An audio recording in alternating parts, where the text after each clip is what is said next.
Hola, ¿qué tal? Espero que estén bien. Les saluda Marcelo Paredes y hoy tengo la oportunidad de compartir con ustedes un tema muy relevante en nuestra sociedad. Vamos a hablar acerca de la resolución y manejo de conflictos en el aula. Mi nombre es Marcelo Paredes, soy comunicador. Actualmente estoy en Paraguay junto con mi familia y tuve la oportunidad de trabajar en el desarrollo personal hace ya más de 15 años, pasando por Paraguay, donde estoy actualmente, Argentina, Brasil y Bolivia. Y hoy nos adentramos en este tema que cobra cada vez mayor relevancia en el entorno educacional en el que vivimos. Como educadores, estamos de acuerdo que somos formadores de futuras generaciones. Eso trae para nosotros grandes desafíos, principalmente en la cuarta onda de la revolución industrial en la que estamos viviendo. Nos enfrentamos a desafíos que van mucho más allá del simple acto de enseñar contenidos académicos. Hoy por hoy, y yo sé que usted estará de acuerdo conmigo, estamos llamados a ser no solamente educadores, sino mentores y mediadores en un mundo donde la complejidad de las interacciones humanas se reflejan principalmente y claramente en nuestras salas de aulas con nuestros pequeños. Así que dicho eso, les doy la bienvenida a este espacio donde trataremos juntos de crecer en la resolución y manejo de conflicto dentro del aula.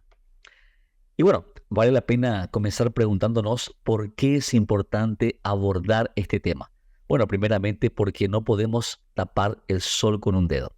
Pero permítame comenzar citando a Sócrates en uno de sus pensamientos más filosóficos que decía: no vengo a enseñar nada nuevo, sino a ayudarnos juntos cómo pensar a resolver los problemas. Y como dice también las escrituras, no hay nada nuevo debajo del sol y todo está dicho, todo está hecho. Así que yo sé que juntos podemos desarrollar esta pregunta de por qué debemos abordar este tema. Y vale la pena comenzar diciendo de que así como las escuelas en el ámbito de la vida cotidiana, en la vida en sí, se presentan diversos tipos de conflictos como parte de la interacción cotidiana.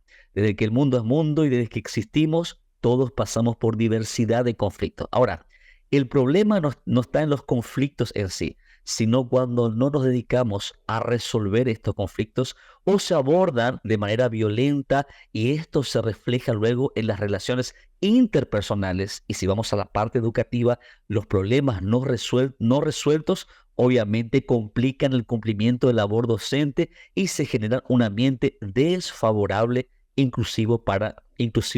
para el propio aprendizaje. Ahora, en el marco de la educación obligatoria, que es el contexto general, vemos que este conflicto constituye una de las mayores preocupaciones, no solamente del docente, sino de la propia institución, incluyendo a los padres, ya que cuando hay conflictos no resueltos en nuestra área laboral, que es la educación, nos damos cuenta que el mantenimiento del aula en lo que es la disciplina, el prestar atención con problemas no resueltos, llega a ocupar el mayor porcentaje de nuestro esfuerzo y dedicación de tiempo, no consiguiendo nosotros alcanzar los objetivos por lo cual estamos ahí. Es por eso que necesitamos abordar este tema y por lo cual se hace importante entrar en el campo de la conflictividad en la educación y establecer cuáles son sus causas que nos permitan gestionar estas dificultades. Desde mi área de trabajo, que es la gestión y el desarrollo integral, creo que es fundamental comprender que nosotros funcionamos por mecanismos emocionales, espirituales y también corporales que se conjugan entre sí para ir desarrollando aquellos que nos caracterizan como personas y como sociedad. Cuando nosotros comprendemos estos mecanismos, tenemos los recursos necesarios para poder encarar estas dificultades. Ahora, ¿qué entendemos por conflictos? Porque también vale la pena aclarar y no confundir, como decía una frase muy popular, viento con tormenta. Así que, ¿qué entendemos por conflictos? Bueno, el conflicto en sí mismo no tiene que ser necesariamente negativo.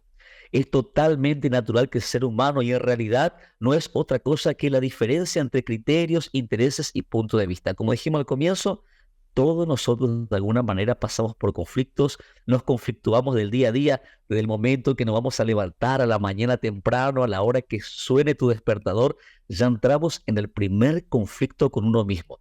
La gana de no levantarnos y principalmente en estos climas fríos. Entendamos esto, el conflicto siempre va a estar instaurado, nosotros tenemos que aprender a lidiar con los conflictos. Si nosotros vemos en un concepto de porcentajes, ¿cuánto ocurren los conflictos dentro del aula? ¿Será que a veces solamente nos pasa a nosotros como docentes? ¿Será que mi aula o el lugar donde me ha tocado a mí es necesariamente el lugar más conflictivo? Bueno, para que tengamos una idea, la UNESCO, que es la Organización de las Naciones Unidas para la Educación, Ciencia y la Cultura, dice que en América Latina hasta el 50% de los estudiantes informa haberse involucrado de alguna manera con algún conflicto físico. De esos, entre el 20 y el 30% de los estudiantes experimentaron algún tipo de conflicto con sus pares dentro del aula. Y si nosotros vamos a América Latina, inclusive tenemos alrededor del 40% de los estudiantes se enfrentan a conflictos en el entorno escolar. Dentro de nuestro país, según el MEC, del último censo del 2020, indica que el 18% de los estudiantes reportaron haber presenciado o participado de peleas tanto físicas como también bullying, que de alguna manera hace parte o encabeza nuestro top 10 de conflictos más comunes dentro del aula. Hasta aquí podemos ver que los conflictos hacen parte, que los conflictos siempre van a estar presentes y que tristemente es un gran porcentaje en nuestra realidad. Si hablamos de América del Sur, sabemos que más en esta área sensible, en la sociedad donde hay más vulnerabilidad social y económica, los conflictos pueden llegar a ser mucho más profundos y variables. Si nosotros todavía sumamos a eso dentro de la educación obligatoria, hablamos también de la sobrepoblación en las aulas, donde muchas veces hay más de 30 chicos para un solo profesor. Imaginémonos, sumémosle a eso otra vez nuestros altos índices de calor en el verano, que llegamos a nuestros 40 grados sin problema en un horario de la siesta de las 2 de la tarde, y no todos todavía cuentan con aire acondicionado, lo que torna un ambiente en todas las áreas que genera de por sí el propio ambiente un conflicto dentro de las aulas. Dentro de todo ese porcentaje y esa gama de situaciones es la que el docente tiene que lidiar todos los días. Ahora, ¿cuáles son esos conflictos más comunes que no se manifiestan y cuál es el origen de estos conflictos? Bueno, cuando hablamos de origen de conflictos, sabemos que son muchos, que es una gran diversidad de conflictos y más en el ámbito escolar, un clima excesivamente competitivo, donde las actitudes muchas veces egoístas, naturales de la adolescencia, pueden llegar a generar esas fricciones entre los propios chicos. Nosotros vemos, por ejemplo, un comentario que hacía Howard Gardner, mejor dicho. Él decía que el solo hecho de la convivencia entre pares ya es un conflicto en cualquier área. Esto lo dijo en 1983. Así que de por sí, el origen de los conflictos, si bien puede tener muchas vertientes desde la propia crianza, desde la propia cosmovisión, desde la casa, pueden venir de diferentes tipos de lados estos conflictos, pero siempre el salón de clases, la convivencia, va a ser el lugar donde más se va a manifestar porque tenemos la libertad de alguna manera de ser quienes somos nosotros. Dentro de esos conflictos más comunes, con diversidad de orígenes, entre los más comunes encontramos en nuestra sociedad que es el bullying, seguido del ciberacoso, y luego tenemos los problemas sensoriales. Cuando hablamos del bullying, hablamos justamente de esta palabra anglosajona que traducida se traduce como la intimidación a otra persona, y son varios factores que a veces los chicos no pueden manejar porque no saben gestionar sus emociones, entonces lo manejan de una manera a veces cruel, donde tal vez se burlan por una cosa, se burlan por la otra, y tanto el agresor como el que sufre la agresión de alguna manera están pasando por un conflicto personal. Eso entre los conflictos más comunes. Luego tenemos los conflictos de la propia dispersión en cuanto a la atención, en cuanto a la autoridad, que son conflictos que muchas veces ellos ya traen desde la casa.